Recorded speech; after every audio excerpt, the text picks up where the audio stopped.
Hello, my name is Timothy Klein, and this is my Next Generation Science Standards project on bread making. My standard 5-PS1-2 is regarding the principle of conservation of mass. The activity in a nutshell is that students will be baking loaves of bread in small groups. They will measure the mass of all ingredients, intermediate mixtures, the final dough, and the finished loaves of bread. Then they will compare the sum of the mass of all the ingredients to the mass of the final bread. Then they will explain how the data supports or does not support the principle of conservation of mass. In the NGSS standards, they have several pieces of advice or guidance in addition to the standards. So here's how I will incorporate those in my activity. An extension activity, the students can redesign the bread making experiment to reduce or eliminate the sources of error. So they're thinking like an engineer to redesign the experiment. The disciplinary core concepts, I found this to be very important based on the way the experiment went when I tried it. It appears that some mass just goes away. So the teacher will prompt the students to notice that the dough is rising or expanding, and as it does that, it releases gas, and hence the decrease in mass, which we are able to measure. The mass just changed form. So the teacher will help the students discover that, not just dictate it to them. And of course, we'll be using standard units to measure mass. How is this experiment inquiry-based? We have to begin with a bit more teacher-directed discourse. The teacher will prompt the students to remember the definition of the conservation of mass principle, and if they can't remember it verbatim, the teacher will remind them that it means that matter cannot be destroyed or created, it can only change forms. Later on, after we have this whole class discussion, the teacher will demonstrate the procedure of the experiment so that the students have a model and they have a clear idea of what they're expected to do. Before that, the teacher will gradually release the responsibility and the students will start generating ideas. The teacher will prompt them to start asking questions like, how could you test to see if the law of conservation is really true? Like, how can we prove it? And the teacher will ask them to make a prediction on, do you think the data will support the law of conservation of mass or contradict it? Oh no. Okay.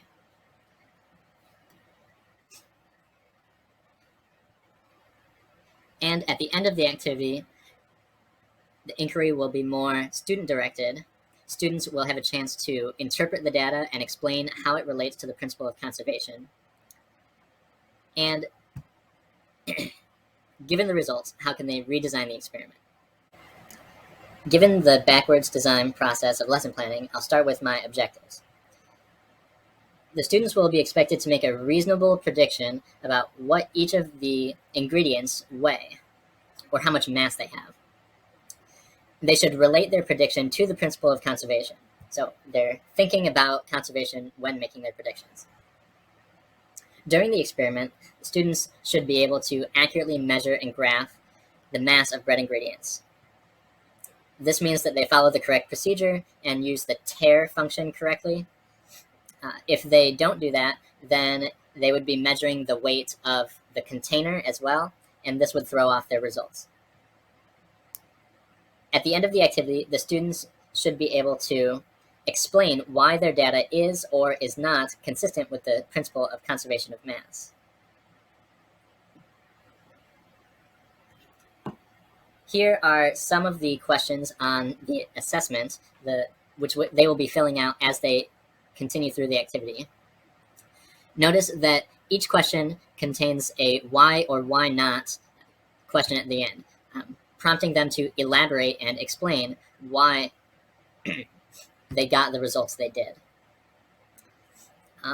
Just a note here, it was difficult for me to distinguish interpreting and justifying with evidence versus explaining because I feel like they're codependent. I went with explaining because why they got the results they did. Just a note here, it was difficult for me to distinguish interpreting and justifying with evidence versus explaining because I feel like they're codependent. I went with explaining because interpreting and justifying with evidence can be an extension activity.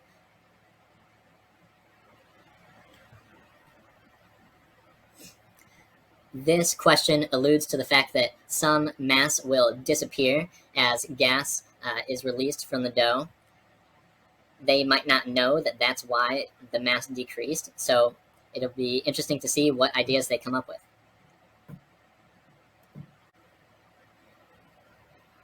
This is my rubric. I tried to align the verbiage in the rubric with that of the objectives and the standards. So when I say a reasonable prediction, I mean that they should think about and express some relation to the principle of conservation. So since it's just prediction, it doesn't need to be 100% accurate as long as they're trying to make that connection. When measuring and graphing, I want to see evidence that they're doing it accurately. So if there's an erroneous measurement, that would be an error. In their explanation, I want their logic to be consistent with the principle of conservation. So if they're explaining their data and they say the sum of the parts is not equal to the whole, therefore the law of conservation is false, I would give them full points for that because that's what the data indicates. So as long as it's logically consistent with the principle, it's okay. But if they have a contradictory statement, then that would be points off. So if they say that the masses are different but the law of conservation is still true, just because we know that it's true. Done. Nothing else. That would be points off because it's contradictory. Now, if they add on to that, the numbers were different, but the law of conservation is still true because there may have been errors in our experiment. Like maybe there was some dough stuck to the whisk, and that's why we lost some mass. I would give them full points for that because it makes sense that they've lost some mass during the process of baking. That's why they got the data they did. So that's what I'm looking for. Participation, safety, and responsibility. I will review expectations with them before we start the activity. So if they need 1 or 2 reminders, that's a 2. If they need more than 2 reminders, that's a 1. If they have to be removed from the activity due to safety concerns, that would be a 0. Some mass during the process of baking, that's why they got the data they did. So that's what I'm looking for. Participation, safety, and responsibility. I will review expectations with them before we start the activity. So if they need 1 or 2 reminders, that's a 2. If they need more than 2 reminders, that's a 1. If they have to be removed from the activity due to safety concerns, that would be a 0. I lumped together safety and responsibility with participation because I feel like they all go together. Cleaning up after themselves and making sure everybody has a chance to participate is really important. So predictions are weighted with a 1, measurement and graphing and explanation are weighted with a 2, and the last is weighted with a 1. Finally, introducing the lesson, getting started. I will engage the students in a multisensory way right away, not going to make them wait to eat the delicious bread. I will have a loaf ready to go so that I can cut it up and they can snack and listen to me talk while they're thinking about the bread. And they will have a chance to participate in the whole class discussion while they're still eating. That whole class discussion will involve how we could test the law of, or the principle of conservation. They're going to be using volumetric measuring cups given the recipe, so the teacher will review that vocabulary, that volume is not the same as mass, so 1/4 of a cup is not a mass measurement. the teacher will demonstrate the proper use of a scale. So the tare function and having it on a flat surface. The teacher will review key vocabulary terms, such as mass.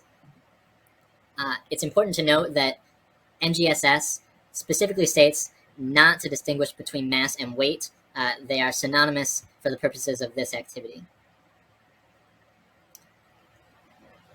Each of these terms I'm sure you're familiar with, but fifth graders, especially English language learners, may not be. So this is a chance for the teacher to explain what these terms mean.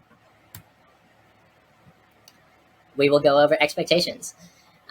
Nobody should be hogging the scale or the ingredients or the measuring cups. Everybody should get a turn to participate.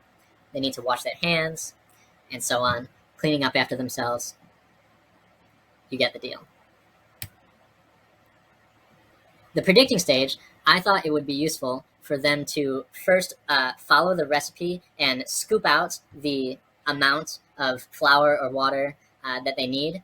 And then, before they put it on the scale, use their hands to predict how much they think it weighs. And they can use pre-labeled known weights of 10 grams, 100 grams, and 500 grams to compare which is heavier and by how much. To make a logical prediction with the principle of conservation, the teacher will tell them what is the expected weight of a finished loaf of bread. The measuring part of the activity, they will need to tare the scale properly and add the ingredients in the correct amount. It'll take up some time. It'll be fun. Everybody will have a chance to participate. It'll be a good time. Here is an example of some data. I actually did this experiment, and it was fun. I got a total of 935 grams, and then I weighed the dough, and it was 910 grams. So it must have gone somewhere. I don't know where yet. And 1 hour after kneading the dough for the first time, it weighed 895 grams. So another 15 had disappeared. And then after 40 minutes of baking at 350, it was down to 827 grams. Again, that disciplinary core concept. The amount of matter is conserved even if it changes forms and appears to vanish. This is a great opportunity to make a connection to the nature of science. Scientists continually conduct experiments to test the validity of scientific theories. We sometimes call those theories laws if there's a large body of evidence to back them up. But they are still theories. Sometimes we get surprising results. Sometimes we have errors in our experiments that we didn't expect. Or sometimes we need to rethink the way we are interpreting the data. You can see pictures here of dough stuck to my fingers, stuck to the whisk, stuck to my hand when I was kneading it. And then 1 hour later, the dough has expanded and released some gas. Therefore, the mass has decreased. These are things I would prompt the students to notice while they're doing the experiment. So, how would we continue this unit? I mentioned earlier that the key language functions of interpreting and justifying with evidence could be addressed in a separate activity because it would be a bit too much to try to fit it all into this one session. I feel like explain and interpret and justify with evidence are all codependent, and if you're doing one, you're kind of doing the other, but we could have a separate activity to go a little bit further with interpreting and justifying with evidence. For the domain of analyze, they can compare their data with that of other groups and see if there are any differences. If so, they should discuss with their peers how and why their results were different. Finally, in the application domain, they can generate their own ideas to modify the experiment to reduce or eliminate any sources of error. I hope you enjoyed this presentation, and thank you for listening. Adios.